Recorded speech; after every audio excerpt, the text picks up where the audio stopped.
Kelompok perampok menyerbu masuk ke dalam min kerajaan Spanyol. Cetak sendiri 1 miliar euro.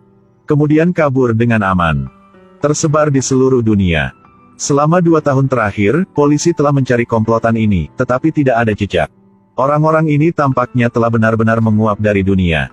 Rio dan Tokyo adalah 2 anggota bandit. Mereka bersembunyi di sebuah pulau kecil di Karibia. Berenang setiap hari, memancing. Kehidupan orang kaya sangat menyenangkan. Satu-satunya ketidaknyamanan adalah tidak bisa berkomunikasi dengan dunia luar. Setelah hidup seperti ini selama 2 tahun, Tokyo merasa bosan. Dia ingin pergi keluar dan melihat dunia sendirian untuk sementara waktu. Sebelum pergi, Rio memberinya telepon satelit. Itu adalah barang yang dia beli di pasar gelap. 2 orang membuat janji. Setiap 3 hari akan saling menelepon 5 menit jam 6 sore. Jadi, Tokyo sendiri yang meninggalkan pulau itu. Setelah 2 tahun tidak mengalami kehidupan perkotaan modern. Begitu dia memasuki kota, dia benar-benar seperti hilangkan dirinya. 3 hari kemudian, dia menelepon Rio sesuai jadwal. Tanpa sepengetahuan Rio, orang yang menjual telepon satelit itu menjebaknya. Kedua ponsel disentuh olehnya. Telepon baru saja dihidupkan. Polisi Spanyol segera menemukan 2 orang itu. Kemudian segera hubungi polisi setempat untuk mengambil tindakan. Rio melamun tentang masa depan bersama Tokyo. Lalu tiba-tiba dia merasa ada yang tidak beres. 2 kapal patroli polisi melaju kencang menuju pulau itu. Dia segera berteriak ke telepon, menyuruh Tokyo untuk melarikan diri. Ketika polisi tiba di sinyal lokasi Tokyo, baru saja melihat seekor anjing dengan telepon satelit diikatkan di lehernya. Namun, sulit bagi Rio untuk melarikan diri di pulau terpencil. Dia tertangkap dan diinterogasi oleh polisi. Ingin dia mengungkapkan di mana sisa anggota bersembunyi. Tapi memukulinya sampai mati dia tidak mengatakannya. Bukan karena dia berkulit tebal dan tidak takut dipukul. Itu karena dia benar-benar tidak tahu. Tempat persembunyian mereka semua disiapkan oleh profesor terlebih dahulu. Kecuali profesor, mereka tidak tahu di mana yang lain. Profesor meninggalkan mereka nomor telepon. Jika memiliki masalah, dapat menghubungi dia di nomor ini. Setelah melarikan diri dari polisi, Tokyo menelepon nomor tersebut. Melalui beberapa panduan, dia akhirnya menemukan profesor di Thailand. Di sebelahnya ada seorang wanita. Tokyo terkejut, bukankah orang ini Inspektur Polisi Raquel Murillo? Dia tidak menyangka profesor tidak hanya mencuri uang negara. Dia juga merampok orang-orang bangsa. Sekarang Raquel dan profesor adalah pasangan. Mengetahui bahwa Rio ditangkap, dia segera memanggil anggota yang tersisa. Sebelumnya, kru mereka terdiri dari 9 orang. Tapi selama aksi di Royal Mint, Berlin dan 2 anggota lainnya meninggal. Sekarang Rio ditangkap lagi. Kru mereka hanya sisa 5 orang. Termasuk Profesor, Tokyo, Nairobi, Helsinki, Denver. Ada juga Stockholm, seorang sandera yang jatuh cinta dengan Denver. Juga ingin ikut beraksi kali ini. Termasuk Raquel, tim mereka terdiri dari 7 orang. Bagaimana cara menyelamatkan Rio dari polisi? Profesor berpikir lama. Akhirnya memutuskan untuk membuat kesepakatan besar. Dia ingin merampok cadangan emas bank negara. Ini adalah rencana Berlin. Tapi kemudian profesor merasa risikonya terlalu tinggi, jadi dia mengubahnya menjadi merampok Royal Mint. Dia mengundang Martin Barot, teman dekat dan mantan kamerat Berlin ketika dia masih hidup. Biarkan dia menjadi komandan. Masalah terbesar sekarang adalah bagaimana membobol bank. Jawabannya adalah menciptakan kekacauan. Sebuah balon udara panas tak dikenal terbang di atas Madrid. Pintu kompartemen terbuka, ratusan juta uang jatuh seperti hujan. Mereka menggunakan penyebaran uang untuk menyatakan, kami sudah kembali.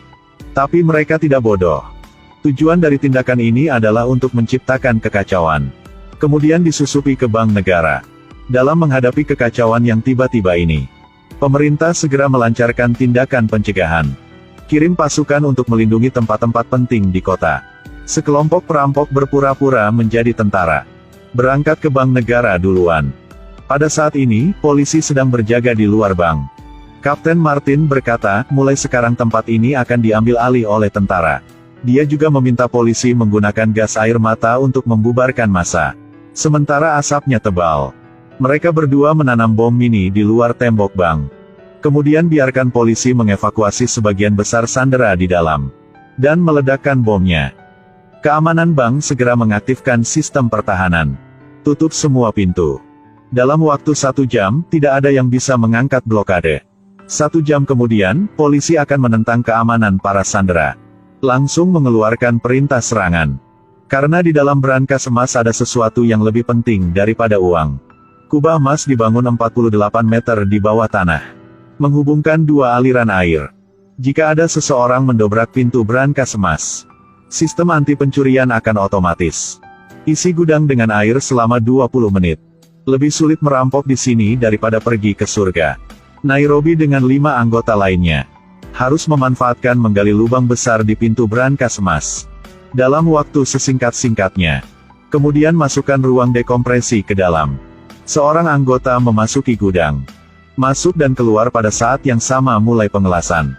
Tutup lubang dengan kecepatan tercepat. Tak lama, alarm berhenti, mereka berhasil. Nairobi memasuki brankas emas melalui ruang dekompresi. Ada emas batangan di mana-mana yang berkilauan. Tujuan terpenting mereka, apakah untuk membuka pintu bawah tanah jauh di dalam brankas emas?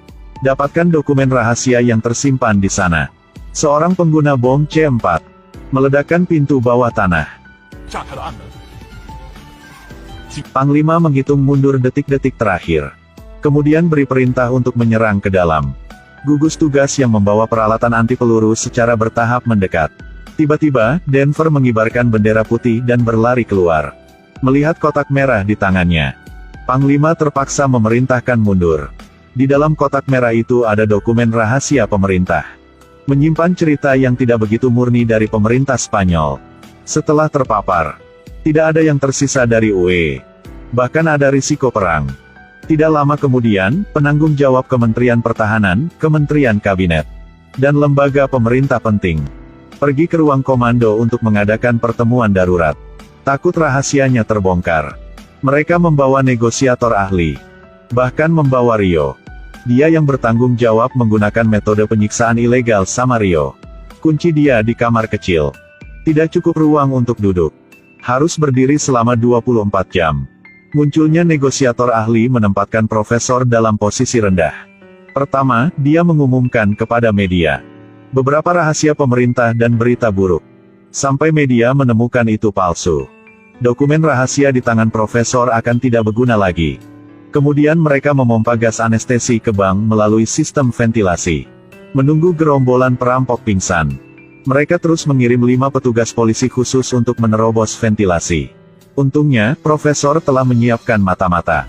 Seorang anggota luar memberitahu profesor tentang situasi sebelumnya. Petugas polisi khusus yang menerobos disergap oleh bandit. Dipukuli sampai tidak bisa lari. Akhirnya digiring ke kamar. 4 sisi adalah bom inframerah.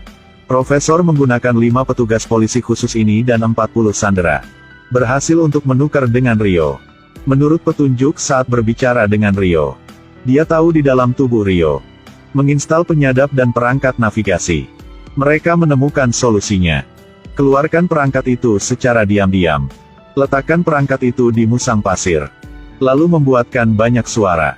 Menyesatkan polisi bahwa mereka telah melarikan diri.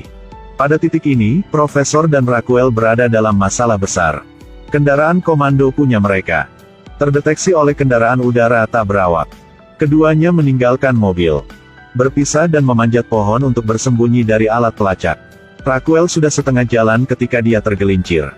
Tim pencari polisi ada di depan. Dia harus lari bersembunyi di kandang ayam sebuah rumah tangga. Pada saat yang sama, polisi juga melacak ke lokasi sinyal pelacak Rio.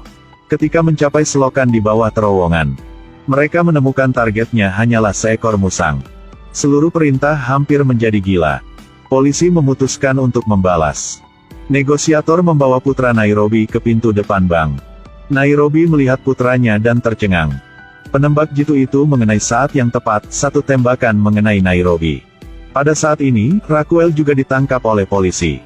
Polisi memaksanya untuk mengungkapkan keberadaan profesor, tetapi Raquel dengan tegas menolak untuk memberitahu. Sebuah tembakan senjata terdengar.